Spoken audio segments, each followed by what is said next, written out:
Hello, and welcome to 90.5 WESA's Good Question podcast. I'm series producer Katie Blackley. On this episode, we'll hike through the woods in Stanton Heights and discover the remnants of a Civil War fort. Then we'll ride the rickety trolley and remember Old Westview Park. But first, were there ever panthers in Pittsburgh? A lot of times, they'll be hanging up in a tree on a very substantial branch, and you could be hiking around and not even realize that you're being watched. That story just ahead after the break.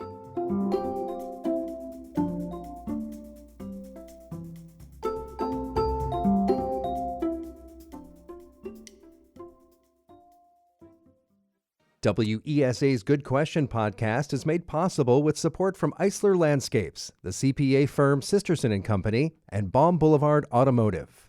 4 bronze panther monuments keep watch over the Panther Hollow Bridge in Oakland. Weathered after a century, the statues appear to stalk passersby.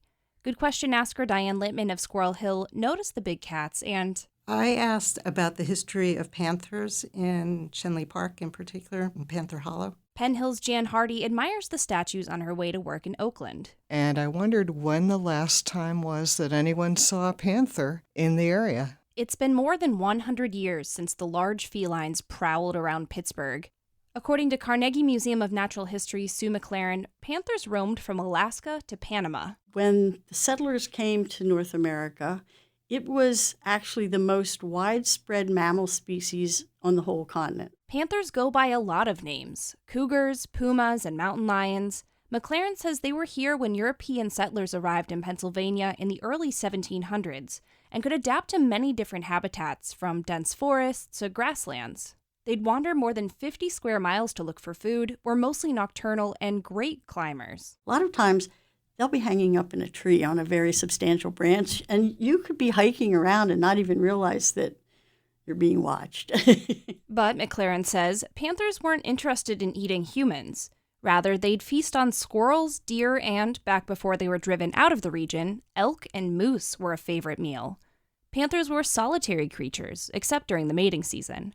When Pennsylvania's human population increased, the panther population began to decline. As some people started to keep livestock, the panthers and the wolves would also feed on things that the people were trying to tend for their own food. Farmers would target these large felines to save their own goats and cattle. Plus, people were scared of panthers. According to McLaren, hunters were incentivized to kill mountain lions in the early 1800s. As people expanded into the region's dense forests, logging affected the state's ecology. Probably the viable populations in Pennsylvania, the ones that males and females who could find each other, for the breeding populations, probably were gone by the late 1800s. Since then, there have been occasional panther sightings, but McLaren says it's typically when people have lost their illegally owned large cat, or there's been an escape from a zoo. A different type of panther can be found in Oakland. It's the mascot of the University of Pittsburgh. Because it was a very noble animal, indigenous to the wilds of the Pittsburgh area way back when. Sam Shulo Jr. is a Pitt athletics historian. The alliteration of it, too. Pitt Panthers, Pittsburgh Panthers. It just had a nice feel, a nice ring to it. No other school was using the panther as a mascot when it was adopted in 1909. And the colors of the Panthers' fur, golden, were close to the university's gold and blue. Shulo says the athletic teams have embraced the big cat as a mascot named Rock and in its fight songs. Pitt has always played off the name Panther. A lot of times they would use it in the battle cry for the season. Artistic renderings of the animal can be seen throughout Pittsburgh, from the fountainheads at the Cathedral of Learning to the cartoonish panther at the Shenley Plaza Carousel. But it's unlikely the living version will return to the region anytime soon.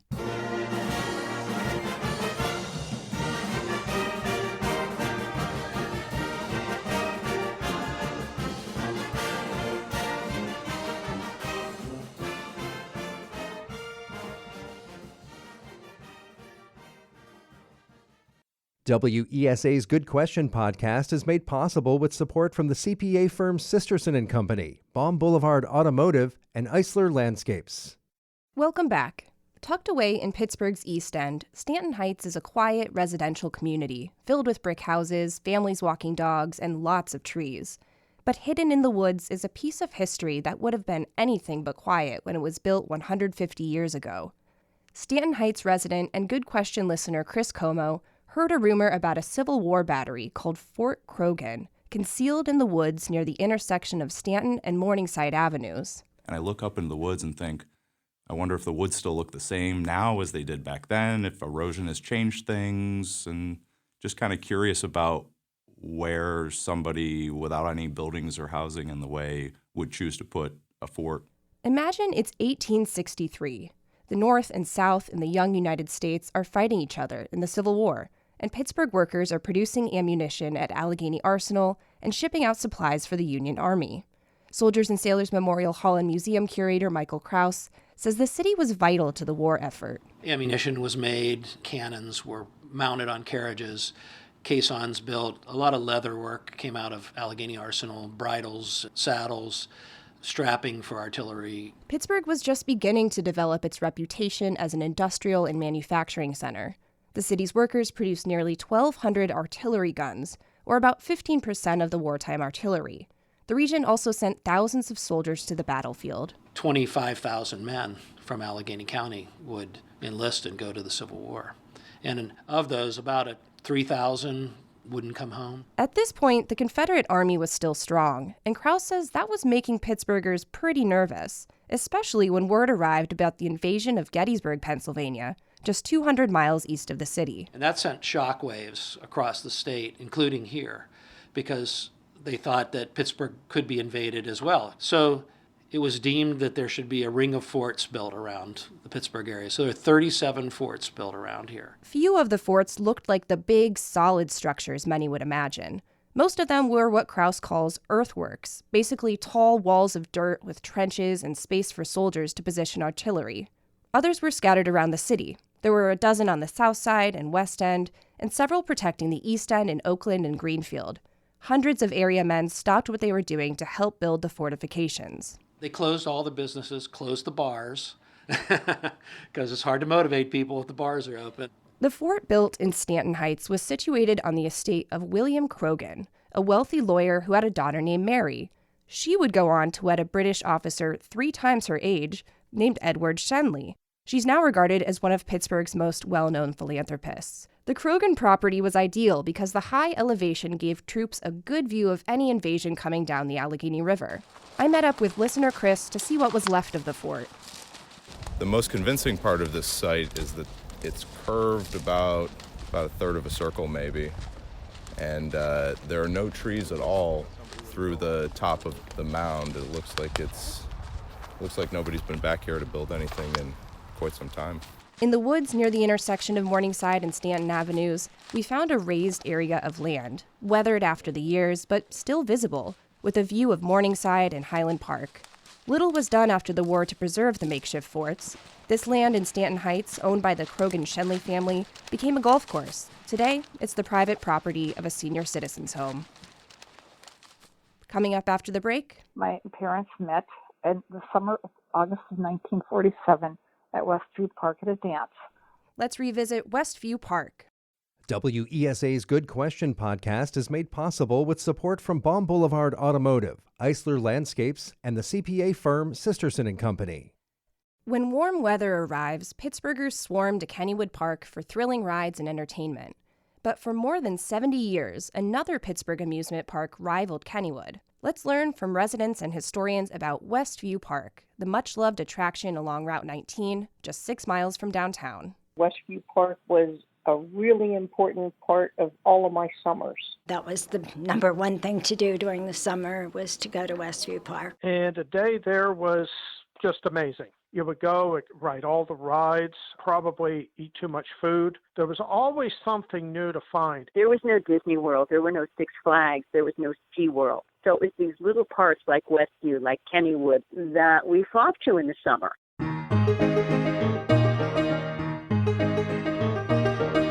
Theodore M. Harton. He was the founder of the T.M. Harton Company, and that company made amusement rides. The owners owned a lot of rides. They owned rides at Conneaut Lake, Cedar Point, And then they decided around 1906 to build one of their own. T.M. Harton was an influential roller coaster manufacturer. Westview Park as a location made sense because the actual park itself was a thing. There used to be racing that happened there, and then it was just kind of a general picnic ground until it was developed into an amusement park. Remember, we were boomers. We were graduating classes of 700, 800. There was a kid in every other house, and of those kids, they probably had 3 to 5 siblings. So there were kids all over the place. A lot of people were moving up into the area because there were a lot of economic benefits to living there. The end of the school year, the beginning of the summer was always your school picnic. And all of the school districts, if you were on the other side of the city, you went to Kennywood. If you were on this side of the city, you went to Westview Park. Most of the times that I was there were for school picnics. We never went to Kennywood. We always went to Westview Park. We went out on the trolley car across the big old shaky bridge, and they were rickety old trolleys, and everybody got on the trolley. We used to ride the streetcar from the north side out to Westview Park, and that was like our first amusement park ride. And so you would get off the streetcar, and looming to your right was the racing whippet. The racing whippet was always a favorite, and some of us would go on one and some of us would go on the other to see who would win, and it was always different. You could never really predict it. The dips were the main roller coaster. They were beautiful. They were towards the side of the hill as you go down Route 19. They were a really marvelous wooden roller coaster. Ride up was like ding ding ding ding ding ding ding. It took forever to get up the hill. First hill, second hill, third hill did this, woo, and then it went down, went around the corner, and then the little hills, and they went back. I made the comment once on the Westview Park page years ago, okay, fess up, how many of you got your first tip on the tunnel of the big dips? And, about 95 people came through and said, yeah, I tried to make a move on a girl there and I almost got thrown out of the car, da-da-da-da-da-da. We had family friends, and they had a son, Henry, who I always had a crush on. And at our school picnic, he asked me to ride on the dips with him. And there in the darkened tunnel, evidently, Henry had a little crush on me, too. I received my very first kiss there. They built a fun house called Katzenjammer Castle. And they had a Frazzle House, a House of Enchantment, Hilarity Hall. Those were all different kinds of fun houses, dark rides. Yeah, all the games in the arcade were fun. Most of them you just needed a penny. So we would save our pennies all summer so that we could spend them at Westview when we got there. My grandparents both worked at Westview Park. My grandmother worked rides at different times, and it was there that she met my grandfather, who worked on the merry-go-round there. And they ended up getting married and having 2 daughters, and that's how it all started with us. When I was a little bit older, I started going to Danceland. Danceland. I have an aunt and uncle who met at Danceland. My parents met in the summer of August of 1947 at Westview Park at a dance. At the end of the dance, my father asked my mom if he could give her a ride home, and she agreed. It's a great place to socialize, practice the latest dance craze, and perhaps meet someone who would change the rest of your life. They would have some featured singer every week, but then there would also be local singers, and a lot of local singers really got their start out there. The Rolling Stones played their first concert in Pittsburgh there. Then it burned to the ground, and that seemed to be the beginning of the end. Now, here is the other side of Westview Park. Welcome to the early 60s. It was a very segregated time in our lives, and they were trying to keep black people out. Just talking about Westview Park as Westview Park, and not putting at least this segment of Westview Park in the time frame where it belongs, because Westview Park could not fly today. By 1977, Westview Park was falling behind the times quite significantly. Westview closed on a couple of reasons. One thing is the management didn't want to continue it. It was really sad whenever we heard that it was closing and was going to be turned into a shopping center.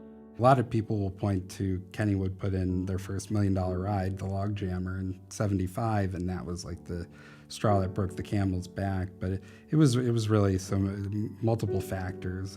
Schools were not having all these different picnic events because there were fewer schools. We recently moved, and we're just about a couple miles away from the shopping center where Westview Park used to be. And I go shopping there every now and then, and it kind of brings back all the memories. It was really a cacophony of sound, the sights, especially the dips, and the smell of the food. You know, from Memorial Day to Labor Day, something was always going on there. Westview Park was the place that we went forever. That was a part of history. And I said, you know, what's Pittsburgh going to be without Westview Park? My name is Patrick Panny. Hi, I'm Jim Orbineth. My name is Janet Pizensky. My name is Jean Stelmack. My name is Harry Michelson. Emma Lee Hartle.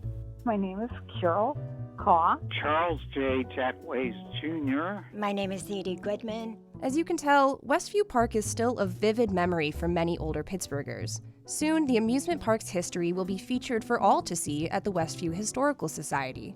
President John Shelkowski has been sharing archival photos, articles, and more about the borough of Westview. Earlier this year, he announced that the Historical Society had officially become a nonprofit, and that they were looking for a physical space to display Westview historical items, like part of the carousel that once stood in Westview Park, cars from the dips, and one of the Alpine Sky rides, thousands of photographs, hundreds of signed photographs from different big bands that played Westview Park Danceland, for example. While the Historical Society raises money and looks for a permanent physical space, Shelkowski says he's always looking for Westview Park memories and donations.